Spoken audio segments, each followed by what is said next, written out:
자, 우리는 지금 그 도시 및 주관경 정비법상 정비 사업의 절차에 따라서 관련 제도들 학습을 하고 있죠. 네. 자, 만약 그 서울시 양천구 신정동에서 주택 재개발 사업을 10년 내에 하고자 한다면은 서울시 정비기본계획으로 이제 서울시에서 정비 예정 구역을 지정을 하게 됩니다.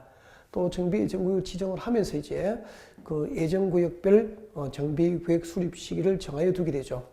자, 이렇게 신정동 정비 예정구역의 그 정비계획 수립 시기가 도래하면은 관할 양천구청장은 서울시 기본계획에 맞도록 이제 그 신정동 재개발 사업을 하기 위한 정비계획을 수립합니다. 신정동 정비계획을 입안을 해서 이제 서울시에다가 이제 정비구역 지정을 신청하면은 서울시장은 그 서울시 도시계획위원회 심의를 거쳐서 이제 정비구역 지정을 하게 됩니다.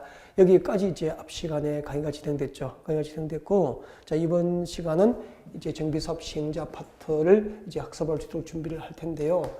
그 정비사업 시행자를 하기 전에 그 정비사업 시행 방법이 있습니다. 정비사업의 시행 방법. 세 가지 정비 사업별로 각각 어떤 방법으로 이제 정비 사업을 시행할 수 있을까요? 라고 하는 거죠. 네, 정비 사업 시행 방법을 할 텐데, 자, 여러분 그 교재는 그 정비 사업 시행 방식이 206페이지 있습니다. 자, 여러분 교재 그 206페이지 정비 사업 시행 방식을 참고하시면 됩니다. 자, 1번에 보면은 주관경 개선 사업이 나와 있죠. 주관경 개선 사업부터 자, 교재 잠깐 볼까요? 자, 206페이지죠. 206페이지에. 자, 주관경 개선 사업. 자, 주관경 개선 사업은 다음 각 호의 한계에 해당하는 방법과 이를 혼용하는 방법으로 한다라고 해가지고 주관경 개선 사업의 사업 방법이 몇 가지가 있죠? 네 가지가 여러분 박스안에 소개가 되어 있을 겁니다. 자, 1번 같이 볼게요. 제가 쭉 읽어드립니다. 자, 정비 사업 시행자가 정비구역에서 정비 개발 시설과 공동 이용 시설을 새로 설치하거나 확대하고, 자, 지금 밑줄을 쭉 긋습니다. 토지 등 소유자가 스스로 주택을 보존하면서 정비 개량하게 하는 방법으로 할 수 있죠. 보존 정비 개량까지 줄 것이고요. 보존을 동그라미 하시면 되죠. 토지 등 소유자가 주택을 보존하면서 점진적으로 정비 개량하게 하는 방법으로 주관경 개선 사업을 할 수 있다, 그런 얘기고요. 그 다음 이제 두 번째 2번.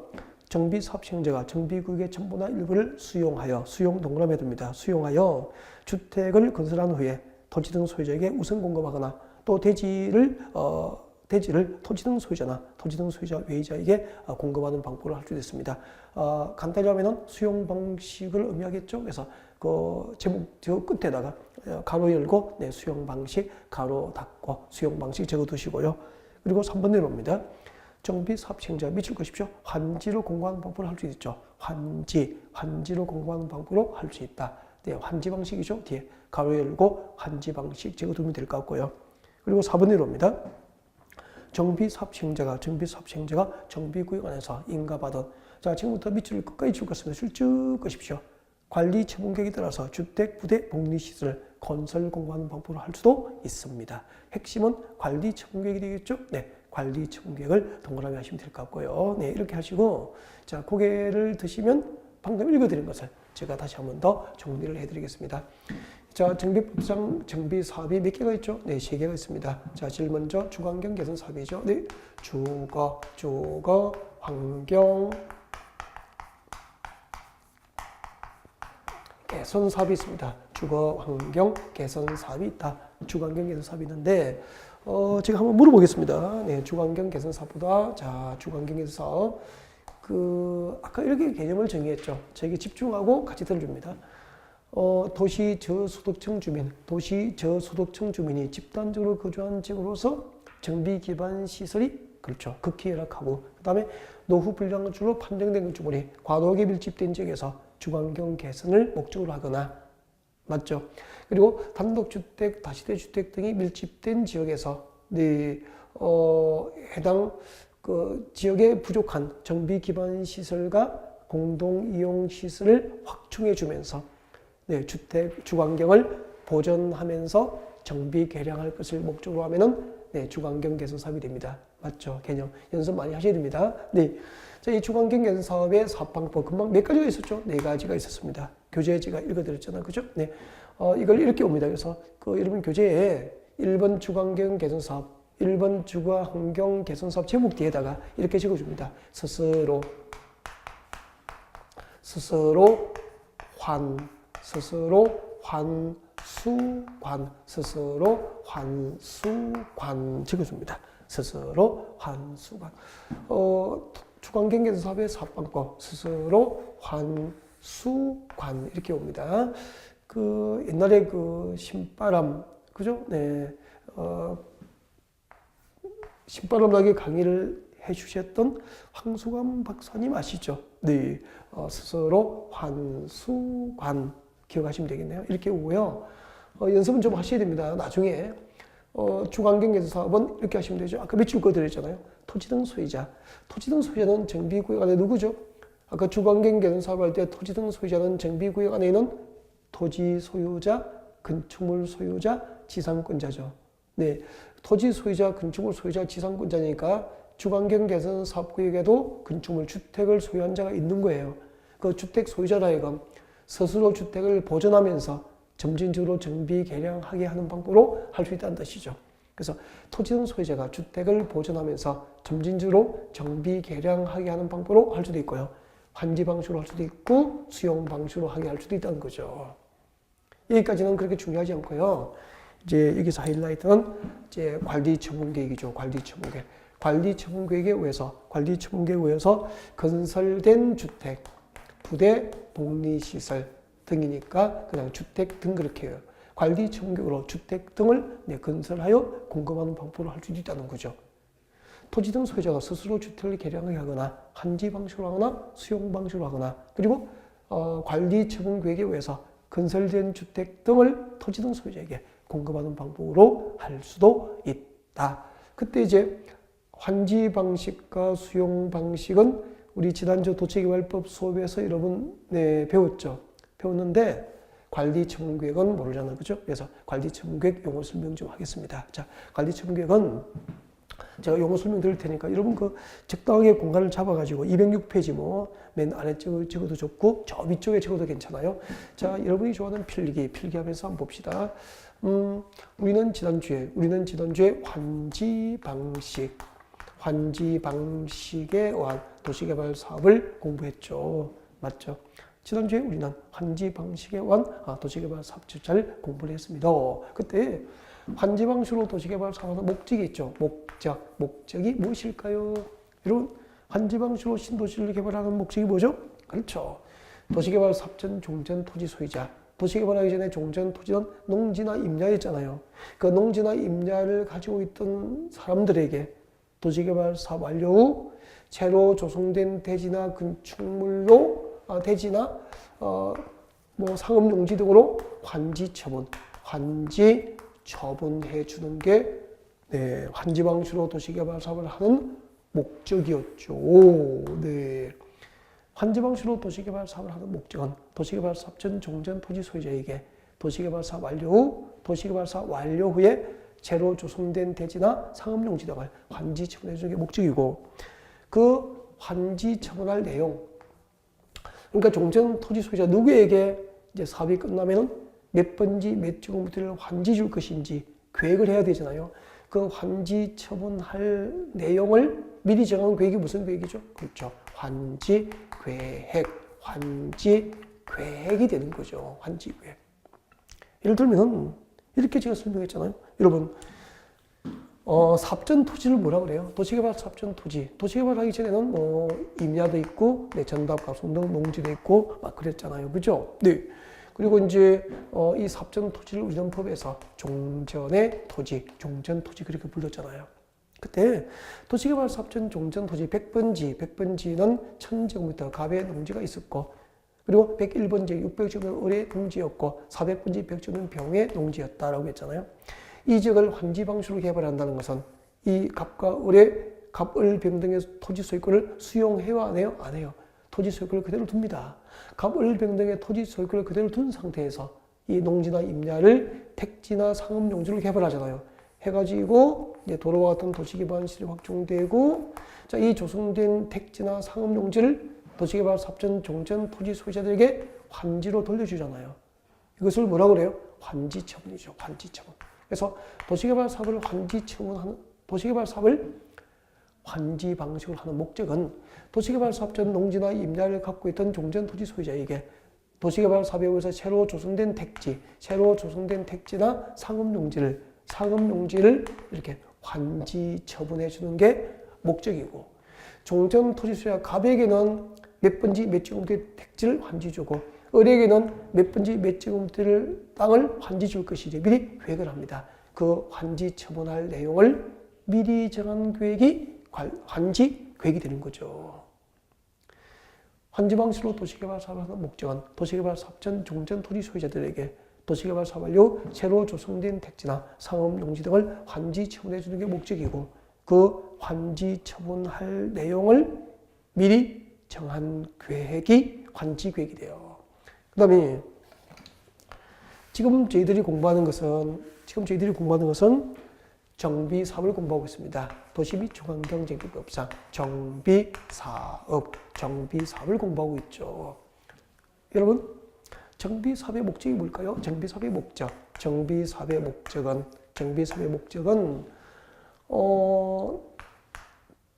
목적은 조합원에게, 그러니까 그 재개발 재건축 하기 전에 종전 건축물은 노후 불량 건축물이었잖아요.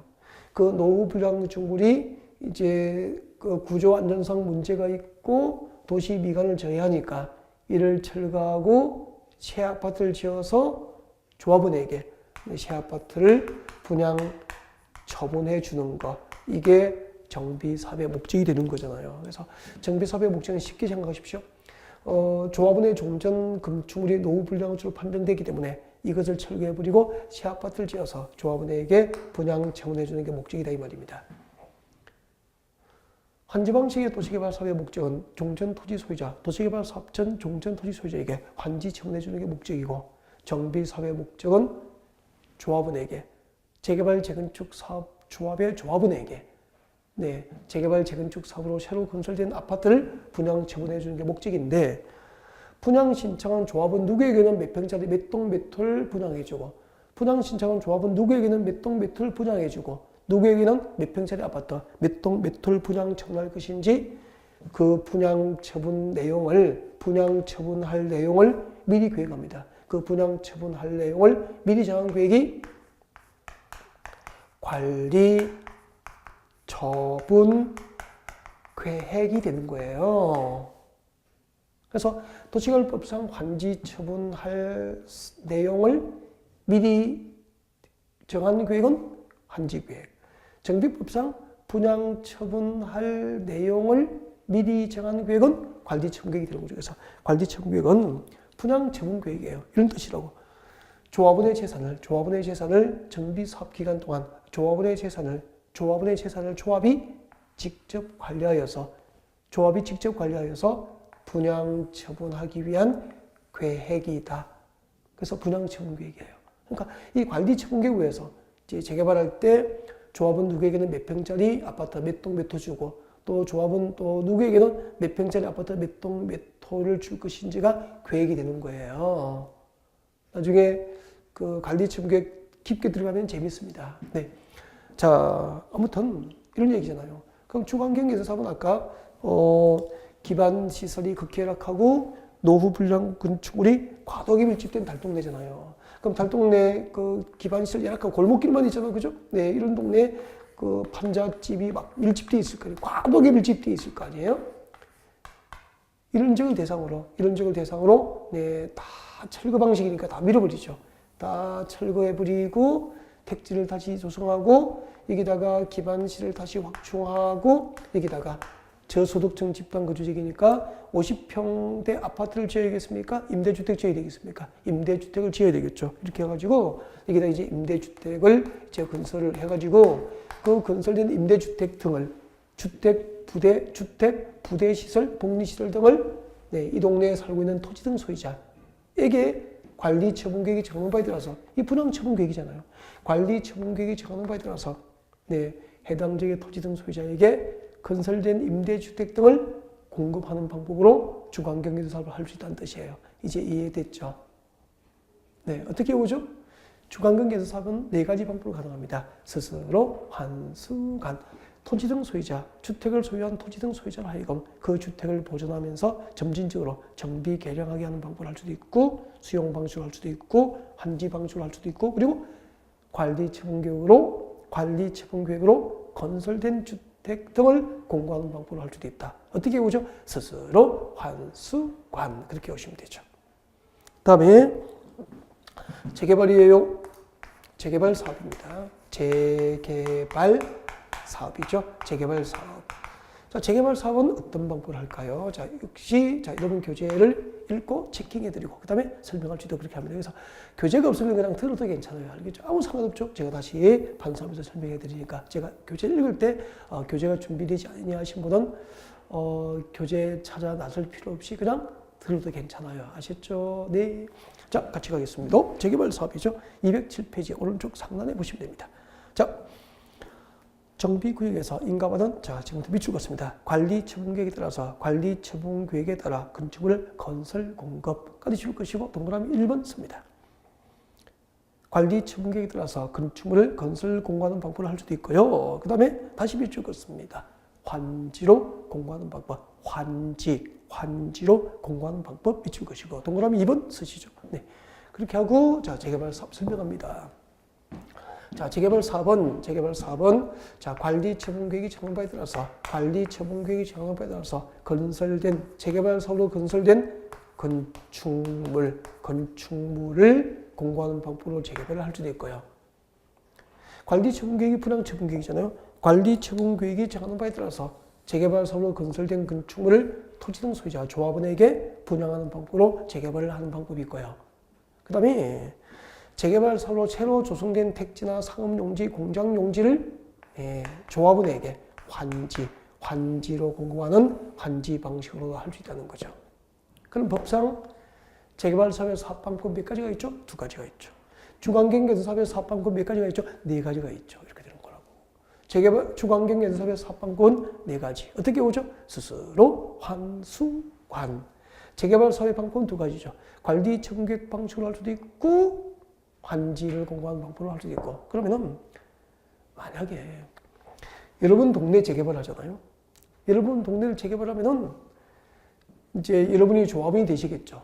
그래서 재개발 조합의 조합이 되면은 관리처분계획, 이 분양처분계획이잖아요. 관리처분계획에 의해서 이제 건설된 재개발 사업으로 건설된 건축물, 주로 아파트죠. 아파트를 분양받는 조합원도 있고, 네, 아파트가 아니고요. 환지, 재개발 사업으로 새로 조성된 택지 등을 환지로, 대지로 이렇게 환지받는 조합원이 있을 수도 있고 이런 거예요. 이렇게 2가지 방법으로 재개발이 이루어진다고요. 네, 그리고 재건축입니다. 여러분 교재 207페이지죠. 네, 207페이지 오셔가지고 3번 재건축 사업이에요. 자, 재건축 사업은 정비구역에서 인가받은, 자, 지금부터 밑줄을 긋습니다. 끝까지 쭉 따라오세요. 관리처분계획에 따라서 주택, 부대, 복리시설 및 오피스텔을 건설 공고하는 방법으로 한다까지 밑줄을 쭉 긋으시면 됩니다. 관리처분계획에 따라서 주택, 부대, 복리시설 그리고 오피스텔을 공고하는 방법으로 재건축 사업을 할 수 있게 됩니다. 여기까지 밑줄 긋고 자, 고개를 드시면 다시 설명을 드리겠습니다. 자, 재건축 사업은 세 번째 재건축이죠. 재건축 사업은 자, 정비 기반 시설이 양호하고, 그죠? 노후 불량 건축물로 판정된 이제 공동주택이 밀집된 지역을 대상으로 해서 주관경 개선을 목적으로 하면 이제 재건축 사업입니다. 그렇게 했었고요. 이 재건축 사업을 하는 방법은 관리처분계획이죠. 관리처분계획이 정하는 방법으로 재건축 사업으로 건설된 주택, 부대, 복리시설, 여기까지 주택 등이잖아요. 주택, 부대, 복리시설 그리고 플러스 뭐까지 공부할 수 있죠? 오피스텔이죠. 오피스텔을 건설 공고하는 방법으로 재건축 사업을 할 수 있죠. 그러면 재건축 사업을 할 때 관리처분계획으로 공급될 수 있는 대상은 주택, 부대, 복리시설, 주택 등하고 그리고 오피스텔 공급이 가능한데 나중에 이제 기본서에 다 나옵니다. 나오는데 이때 재건축할 때 오피스텔 공급이 허용되는 용도지역이 있습니다. 그 용도지역은 준주거지역이거나 준주거지역이거나 네, 상업지역에서 시행하는 재건축 사업의 경우에는 네, 그 관리청구에 의해서 오피스텔 공급이 네, 법적으로 허용이 됩니다. 그리고 그 재건축 사업을 할 때 조합원에게 새로 조성된 대지를 이제 환지로 공급하는 방법은 있을까요? 없을까요? 없습니다. 그래서 재건축 사업은 오직 네, 관리청구계획이죠. 오직 관리청구계획에 의해서 네, 건설된 주택 등을 공급하는 방법을 할 수 있지. 그 재건축 조합의 조합원이 그 주택이 아닌 아파트가 아닌 이렇게 조성된 대지를 환지 받는 경우는 없다는 것을 알 수 있게 됩니다. 그럼 시험이 이렇게 나와요. 도시 및 주거환경정비법상 주택 재건축 사업은 관리청구계획으로 건설된 주택 등을 건설 공급하거나 조성된 대지를 네, 환지로 공급하는 방법으로 할 수 있다. 없겠습니까? X 그렇게 되는 거죠. 예를 들면 출제가 그렇게 되는 거예요. 지금까지 그 주거환경개선 사업과 주택 재개발 사업, 주택 재건축 사업 등 세 가지 정비 사업의 네, 사업 방법에 대해서 여러분들에게 설명을 드린 거고요. 이제 정비 사업 시행 방법이고 이제 정비 사업 시행자입니다. 정비 사업의 시행자, 정비 사업 시행자를 설명할 수 있도록 할게요. 정비 사업의 시행자. 여러분 교재 어디에 있는지 찾아드릴까요? 네, 교재 일단 찾아드리고 그 다음에 이제 다시 쉽게 정리를 해드릴 수 있도록 그렇게 준비를 하겠습니다. 여러분 교재 오세요. 네, 자 여러분 교재 205페이지예요. 네, 205페이지 오시면은 자 오른쪽 상단에 봅니다. 오른쪽 저 위쪽에 보시면 네, 01번 정비사업 시행자 나와 있죠. 네, 정비사업 시행자 1번 자 밑줄 쭉 그십시오.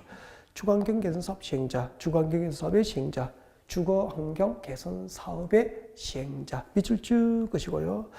동그라미 1번부터 몇 번까지 나와 있습니까? 동그라미 1번부터 네, 4번까지 나와 있습니다. 구경은 나중에 하시고 책장을 넘기시죠. 네, 책장 넘겨가지고 206페이지입니다. 206페이지 오시면은 재개발 사업 시행자 나와 있을 겁니다. 재개발 사업 시행자 밑줄 것이고요. 재개발 사업 시행자 밑줄 것이고 읽어드립니다. 자, 재개발 사업은 다음 각 호의 어느 한 개에 대한 방법으로 시행할 수 있다라고 해가지고 그 재개발 사업 시행자가 두 개가 나와 있을 겁니다. 자, 1번 조합이 시행하거나 조합이 시행 밑줄 것입니다. 조합이 시행 밑줄 것이고 그 뒤쪽은 아직 보지 마십시오. 조합만 동그라미 합니다. 조합만 동그라미 하시고요. 그리고 네, 2번 내로입니다. 토지 등 소유자가 20인 미만인 경우 밑줄 거예요. 토지 등 소유자가 20인 미만인 경우 밑줄 것이고요. 자, 토지 등 소유자가 20인 미만인 경우에는 이제 2018년도부터 재개발 사업도 조합을 만들지 않고요. 조합을 만들지 않고 토지 등 소유자가 시행할 수 있습니다. 그래서 그 뒤에 토지 등 소유자가 시행 밑줄 것이십시오. 토지 등 소유자가 시행 밑줄 것이고 토지 등 소유자를 동그라미 하십시오. 토지 등 소유자를 동그라미 하시고요. 네, 일단 그렇게 해두고 내려오십시오. 3번 재건축 사업 시행자입니다. 제목에 밑줄 것이고요. 자, 재건축 사업 시행자에서 재건축 사업은 자 조합이 시행 밑줄 것입니다. 조합이 시행 밑줄 것이고 네, 조합을 동그라미 하시고요. 뒤쪽은 아직 안 보셔도 괜찮아요. 네, 이렇게 해놓고 자 저쪽으로 갑니다. 다시 재건축 사업 시행자를 주거환경 개선 사업부터 재개발 사업과 재건축 사업 시행자를 여러분께 설명을 드립니다. 여러분 그 교재에 어디에 있는지 알고 계시죠? 네, 그 교재를 이제 참고하시면서 그렇게 수업을 들으시면 되고요. 그 교재를 노골적으로 보고 고개 숙이시면 안 돼요. 안 되고 저를 노골적으로 보시고 네, 교재는 아주 가끔 이렇게 보시면 됩니다. 알겠죠? 네. 자, 주거환경 개선 사업은 누가 할 수 있을까요? 주거환경 개선 사업의 시행자입니다. 주거환경 개선 사업의 시행자는 시장군수가 직접 합니다. 시장군수가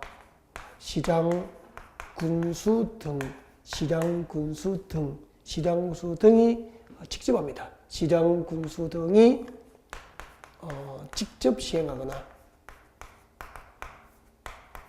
시장군수 등이 직접 시행합니다. 아니면은 시장군수 등이 직접 시행할 여건이 안 되면은 네, 일정한 경우 이제 토지주택공사 등을 뭐라고 했죠? 네, 주공 등 그렇게 했죠. 네, 주공 등을 지정하여 네, 시행하게 할 수도 있습니다. 그래서 그 주관경계에서는 실향구소가 직접 하니까 실향구소 등이 직접 하기 때문에 네, 아니면은 실향구소가 할 여건이 안 되면은 주택공사, 토지주택공사 등을 지정하여 시행하게 하기 때문에 한마디로 공영개발이에요. 공영개발. 주로 그 공영개발 방식으로 한다고 기억하시면 돼요. 네. 그 왜 실향구소 직접 하거나 주택공사 등을 지정하여 시행하도록 네, 즉 공영개발 방식으로 하도록 그 입법을 했을까, 법을 만들었을까? 그 이유 없이 국회에서 이렇게 법을 만들지 않았겠죠. 그 입법 취지를 제가 연구를 좀 해왔는데 좀 이 얘기를 해드려도 되죠. 네, 왜냐하면은 왜 개념 정의가 중요한지 보십시오. 아까 우리 이렇게 공부했잖아요. 주관경계는 사업이란 도시 저소득층 주민이 집단지로 거주하는 달동네 판자촌이에요. 그죠? 그럼 여기는 정비 기반 시설이 크게 열악하니까 극히 열악하잖아요. 정비 기반 시설이 극히 열악하잖아. 그러면 뭐 도로는 없고 좁은 골목길에 판잣집이 그죠? 과도하게 밀집되어 있잖아요. 이런 지역이에요. 그럼 좀 생각하십시오. 이런 지역이 주관경 개선 사업 대상 지역이라면은 여기에 살고 있는 토지 등 소유자, 여기에 땅이 있고 집이 있고 지상권 설정하고 있는 자는 토지 등 소유자가 되잖아요. 땅이 있는데 판잣집이 과밀화되어 있다고.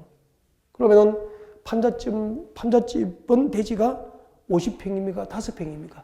진짜 여러분이 상상할 수 없을 정도로 대지가 10평도 있고 5평도 있고 8평도 있다는 거예요.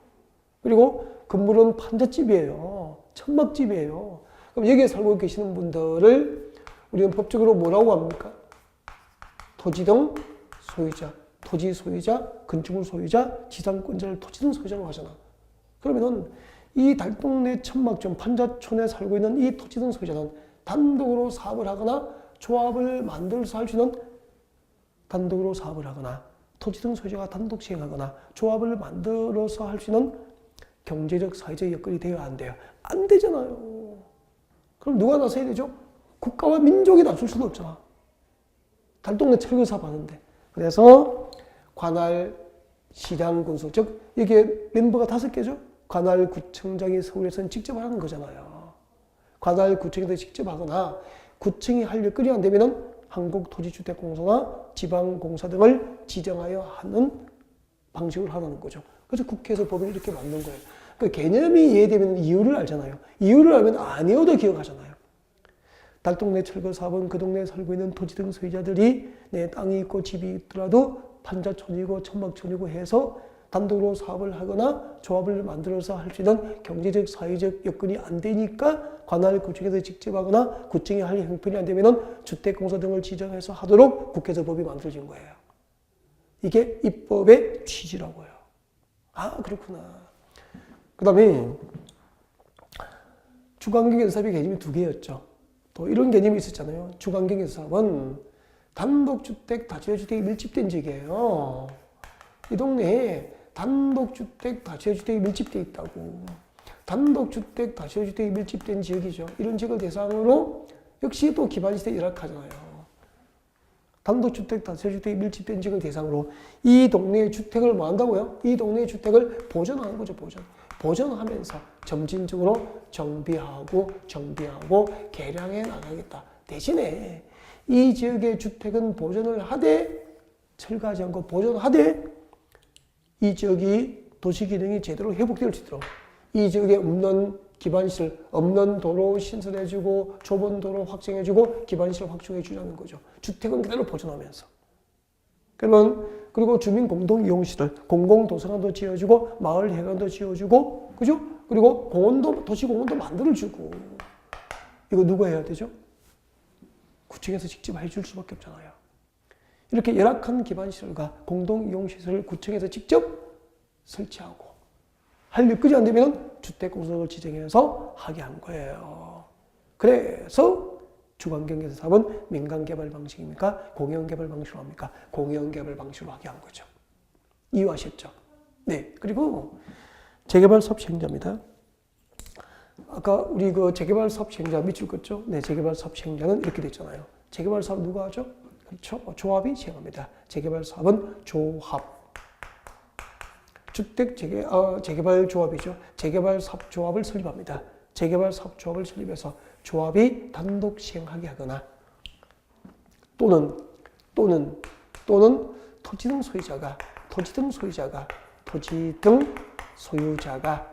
소유자가 단독으로 시행할 수 있도록 법이 만들어진 거죠. 이게 2018년도에 이미 개정된 거예요. 그러니까 재개발 사업을 토지 등 소유자 단독 시행을 허용하게 된 것은 2018년도부터라는 거예요. 2018년 2월 9일부터 네, 이제 재개발 사업도 토지 등 소유자에 의한 단독 시행이 가능해지게 된 거죠. 그 이유가 뭘까요? 그냥 외울 수는 없잖아요. 그냥 재개발은 조합이 단독을 하거나 토지 등 소유자가 단독을 하는 겁니다. 그냥 외우세요. 라고 하고 암기 방법을 재미있게 가르치면 그것은 학습이 아니잖아요. 왜 그럴까요? 자, 왜 재개발은 조합이 단독으로 할 수밖에 없을까요? 왜 조합이 단독 시행하도록 법을 만들었을까요? 그 입법 취지를 말씀드릴게요. 그 이유가 뭐냐면은 여러분 재개발 사업은 이제 보통 기반 시설이 열악한 지역이잖아요. 네, 기반 시설이 열악해요. 기반 시설이 열악하죠. 이 동네의 기반 시설이 열악하니까 좁은 골목길이에요. 도로도 좁죠. 도로는 있는데 열악해요. 좁아요. 그리고 공용 주차장도 없어. 그리고 이 동네는 보통 기반 시설이 열악하면 아파트입니까? 단독 다시대입니까? 단독 다시대 주택이 많은 동네죠. 이게 이제 재개발 대상이라고요. 그러면은 우리 재개발 구역에 단독 주택이나 다시대 주택 하나를 가졌다고, 단독 주택이나 다시대 주택 하나를 가지면은 토지 등 소유자가 되잖아요. 그러면 이 단독 주택, 다시대 주택 하나를 가졌다고 재개발 사업을 감당할 수 있는 경제적 여건은 아니잖아요. 혼자 경제적 여건이 안 되면은 뭘 만들어야 됩니까? 조합을 만들어서 하라고 법을 만든 거예요. 그래서 이제 재개발 사업은 그 정비구역 안에 토지 소유자, 건축물 소유자, 지상권자와 같은 그 토지 등 소유자들이 조합이라고 하는 단체를 만들어서 단체를 만들어서 사업을 하는 거예요. 네. 그리고 왜 토지 등 소유자의 단독 시행을 허용했느냐면요. 2018년도부터 종전의 재개발 사업은 주로 주거지역에서 하다가 아까 무슨 용도지역이 포함되어 있죠? 상업지역에서 하는 도심 재개발, 공업지역에서 하는 공장 재개발도 재개발 대상에 포함이 되잖아요. 그러면 아까 상업지역에서 하는 도심 재개발이 자 보겠습니다. 아까 제가 석촌호수공원 이야기했었잖아요. 네, 여기가 그 석촌호수입니다. 강남에 석촌호수고요. 그 송파대로잖아, 그죠? 네, 송파대로고 여기가 이제 롯데월드 놀이공원, 네, 놀이시설 있고 앞에 백화점하고 네, 여기 이제 호텔이 있잖아요. 롯데백화점하고 롯데호텔이 있다고요. 이 지역을 30년 뒤에 롯데에서 이 지역을 재개발할 거예요. 그러니까 백화점하고 놀이시설 다 철거하고 다시 할 거예요, 이거. 네. 그러면은 상업지역에서 하는 재개발이 되는 거죠. 그러면은 그때 그 롯데월드하고 백화점하고 그 호텔을 가진 법인 토지 등 소유자는 여기 롯데가 다 가지고 있으니까 혼자잖아요. 하나잖아요. 그 롯데라고 하는 법인 하나가 이 사업을 감당할 수 있는 경제적 여건이 돼야 안 돼요? 되잖아요. 그래서 공업 상업 쪽에서 이렇게 도심을 재개발할 때 토지 등 소유자 그 정비구역 안에 토지 등 소유자의 숫자가 몇인? 그렇죠. 20인. 롯데는 하나의 법인이 가지고 있다면 20인 미만에 해당하잖아요. 20인 미만이어도 단독으로 할 수 있는 경제적 여건이 되잖아요. 그래서 토지 등 소유자의 단독 시행을 허용하게 된 거예요. 그리고 또 2018년도부터 재개발 사업을 공업지역도 재개발 대상에 포함되잖아요. 단독 시행, 토지 등 소유자가 조합을 만들지 않고 단독 시행을 허용한 이유가 아까 이런 게 있었죠, 제가. 그 울산 동구에 가면은 현대자동차 공장이 있다고 했잖아요. 그럼 자동차 공장은 진짜 거대하거든요. 1공장, 2공장, 3공장, 4공장, 막 5공장이 있을 거 아니에요. 그럼 이제 전기차가 일반화되고 수소차가 일반화되면서 휘발유와 경유를 연료로 하는 내연기관의 자동차는 생산을 멈추게 될 수도 있는 거죠. 그럼 그때는 현대자동차 없어야 됩니까? 아니잖아요. 그 수소차를 생산하고 전기차를 생산하기 위해서 공장 재개발을 해야 될 거 아닙니까? 그러면은 그 지금 이 1공장부터 5공장까지 현대자동차라고 하는 법인이 소유하고 있잖아요. 이때 토지등 소유자는 현대자동차예요. 혼자잖아요. 혼자 공장 재개발을 할 수 있는 경제적 여건이 돼야 안 돼요. 충분하잖아요. 그래서 2018년도부터 상업지역에서 하는 도심 재개발, 공업지역에서 하는 공장 재개발 사업은 토지 등 소유자의 숫자가 20인 미만인 경우에는 소수가 많은 건물과 넓은 지역의 땅을 가지고 있잖아요. 그래서 경제적 여건이 되니까 조합을 만들지 않고 단독 시행을 허용하게 됐고, 만약에 공업적이라도 중소기업이 몰려있거나 상업적이라도 소상공인이 몰려있으면은, 소상공인이 몰려있는 지역이라면은 어느 하나의 상공인이 단독으로 감당할 수 없잖아요.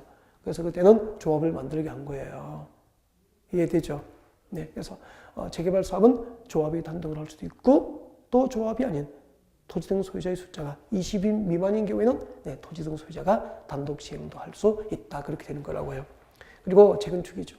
자, 재건축 사업은 여러분 정비 기반 시설이 열악합니까? 양호합니까? 양호하죠. 계획도시 아닙니까? 그리고 여기 있는 아파트만 이제 그 건축 연령이 뭐 40년, 뭐 35년 막 된 거예요. 이제 이렇게 노후 불량 건축으로 판정된 공동주택이 밀집된 지역이고 주변의 기반 시설이 양호하면 이제 중산층 거주 지역이잖아요. 네, 이 공동주택이 노후 불량으로 판정되면 그것이 곧 이제 재건축 대상이 되잖아요. 그러면은 재건축 대상 지역의 아파트를 하나 가지고 있다고, 서울 강남 대치동에 엄마 아파트 하나를 가지고 있다고, 부자인데 단독으로 재건축 사업 전체를 감당할 수 없잖아요. 그래서 재건축 사업은 그 정비구역 안에 조합원 자격을 갖게 될 그 토지 등 소유자들이 뭘 만들라는 겁니까? 조합을 만들어서 단독 시행하는 것을 원칙으로 하겠다, 그런 이야기예요. 그래서 재건축 사업도 조합이 시행하는 거예요. 그러면은 토지 등 소유자가 단독으로 하거나 조합이 단독으로 하거나 재개발, 그리고 재건축 조합이 단독으로 시행하니까 재개발 사업과 재건축 사업은 구청에서 하거나, 원칙적으로 말입니다. 예외적으로 가능한 경우도 있습니다. 근데 원칙적으로 구청에서 하거나 주택공사 등을 지정하지 않고 해당 지역의 토지 등 소유자나 그들이 만든 조합에 의해서 시행되기 때문에 재개발 사업과 재건축 사업은 주로 뭐죠? 그렇죠. 민간 개발 방식으로 이루어지는 거죠. 그래서 정비 사업 시행에 이렇게 기억하는 게 좋죠. 이해하셨다면은 주관경 사업은 공영 개발이고 재개발 재건축은 민간 개발이고, 그죠? 그리고 민간 개발 방식은 곧 해당 지역의 토지 등 소유자가 단독으로 하는 것을 의미하게 되고, 재개발 사업은 상업적과 공업적이 포함되면서 토지 등 소유자의 숫자가 20인 미만인 경우에는 재개발 사업의 경우 토지 등 소유자에 의한 단독 시행도 허용이 됩니다. 이렇게 준비하면 되죠. 여기까지입니다. 정비 사업의 시행 방법과 정비 사업 시행자였고요. 조금 복잡해 보이지만, 어차피 시험 범위에서 아직까지 이렇게 세부적으로 디테일하게 들어간 거는 아니에요. 이 정도는 어차피 우리가 소화를 해야 되기 때문에 처음은 어색하고 어렵고 힘들어요. 처음이어서. 근데 걱정하실 필요 없죠. 11월, 12월에 처음 들으면서 이해는 되죠. 이해하셨다면 1, 2월 반복, 3, 4월 반복, 5, 6월 반복하죠. 그리고 또 여러분이 인터넷 강의로 수강하시니까 저와 같이 한번 이렇게 수업을 듣고요. 그 다음에 또 한 번 일주일 안에 한 번씩 이렇게 반복해서 복습해서 따라온다면은 저 여러분 합격시킬 드릴 자신이 있습니다. 믿고 아싸. 아시겠죠? 네. 자, 그러면은 정리를 이제 좀 해봅시다. 앞으로 특별시, 광역시, 특별시, 광역시, 특별자치시, 특별자치도, 그리고 인구 50만 이상이 되는 대도시 지역에서 정비 사업을 체계적으로 하기 위해서 이제 그 도시 전체를 대상으로 시장에 수립하는 계획이 이제 정비, 도시 및 주거환경 정비 기본계획이에요. 이 기본계획에 의해서 앞으로 그 대도시 지역에서 10년 내에 정비 사업이 필요하면 뭘 지정합니까? 정비 예정구역을 지정하게 되잖아요. 자, 그러면 우리는 지금부터 서울시 양천구 신정동 주택 재개발 사업을 한다고 전제하고 사업 절차를 한번 연결해 봅시다. 앞으로 서울시 양천구 신정동에서 주택 재개발 사업을 하려면은 서울시 기본계획으로 제일 먼저 양천구 신정동에다가 정비 예정구역 지정합니다. 하면서 그 신정동 정비 예정구역은 2018년 2월에 정비 계획을 하겠다라고 예정구역별 정비계획 수립 시기를 정해둬요. 그 예정구역별 정비계획 수립 시기에 도래하면 관할 양천구청장은 서울시 기본계획에 맞도록 신정동 정비계획을 입안합니다. 입안하고 이를 가지고 서울시청에다가 정비구역 지정을 신청해요. 하면은 서울시장은 서울시도시계획위원회, 지방도시계획위원회 아닙니까? 서울시도시계획위원회 심의를 거쳐서 신정동에다가 정비구역으로 지정하여 고시를 하게 되는 거예요. 자, 이렇게 정비구역 지정이 고시되면은 이제 정비사업 시행자의 10중 8구가 누구냐면 조합이에요.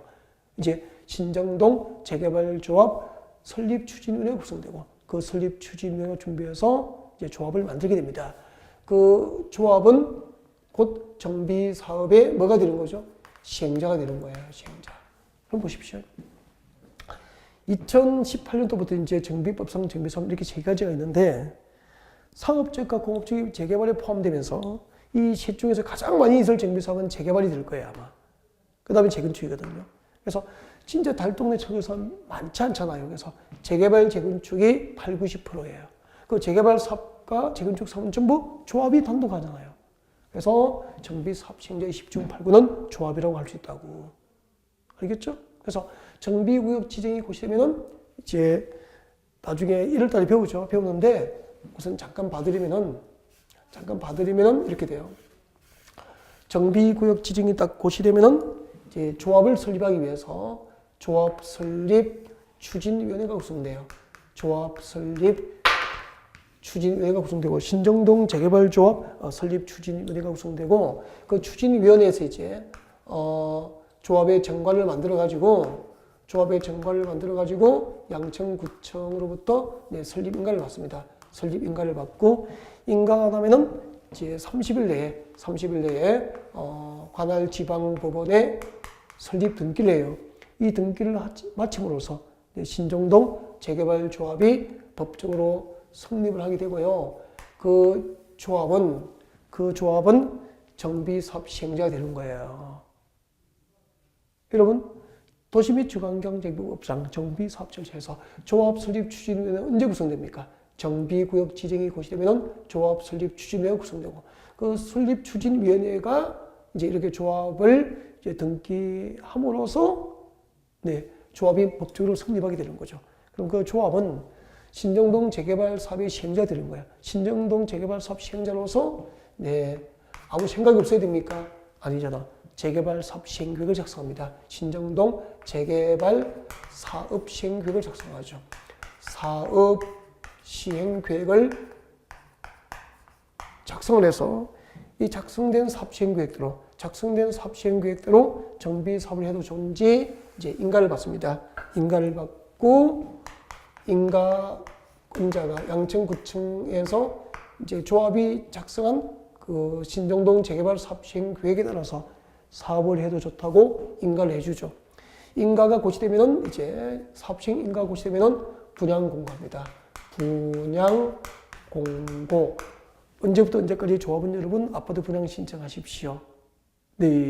분양 공고하고요. 그 다음에 이제 분양 공고를 보고 이제 조합에서 분양 신청을 받아요.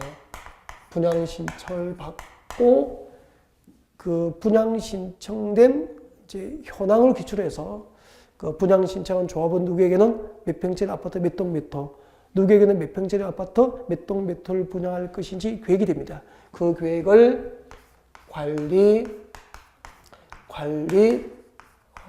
처분, 계획이라고 하고요. 그 관리 총계획을 작성해서 인가를 받고 이제 고시를 하면은 비로소 이제 공사 시행, 재개발 공사에 들어가게 되는 거예요. 네, 오늘 절차는 여기까지 진행해요. 여기까지 진행하고 이제 오늘은 아까 그 1교시 그 정비 사업 절차고요. 2교시 초반에 토지 등 소유자, 1교시의 정비 사업 체계, 용어 정의, 그리고 2교시 초반에 토지 등 소유자 이렇게 해서 1시간 이상 그 용어 정의에 중점을 두어서 입문 과정이니까 말씀드렸고요. 일단 그 입문 과정 처음이지만 기본적으로 정비 사업 절차가 어떻게 흐름이 진행되는지를 공사에 착수하기 전까지 다 보여드린 거예요. 이렇게 해가지고 이 정비 사업 골격을 체계를 그대로 유지하면서 이제 여기다가 지금 그 전체적인 체계 골격에다가 이렇게 핵심이 되는 근육만 붙여드린 거예요. 이제 여기 근육을 다시 더 붙이고 살을 추가하는 방법으로 여러분의 정비법에 대한 지식을 완성시켜 드릴 거예요. 네. 처음 들으면 다 어려울 수밖에 없죠. 근데 걱정할 필요가 없죠. 네, 수차례 반복되어서 여러분 정비법에 대해서 시험 수험 준비도 물론이고, 그리고 또 나중에 현장에서 활용할 수 있는 전문 지식이 될 수 있도록 잘 준비하고 또 열심히 학습을 지도하게 될 거예요. 자, 오늘 여기까지입니다. 고생하셨습니다.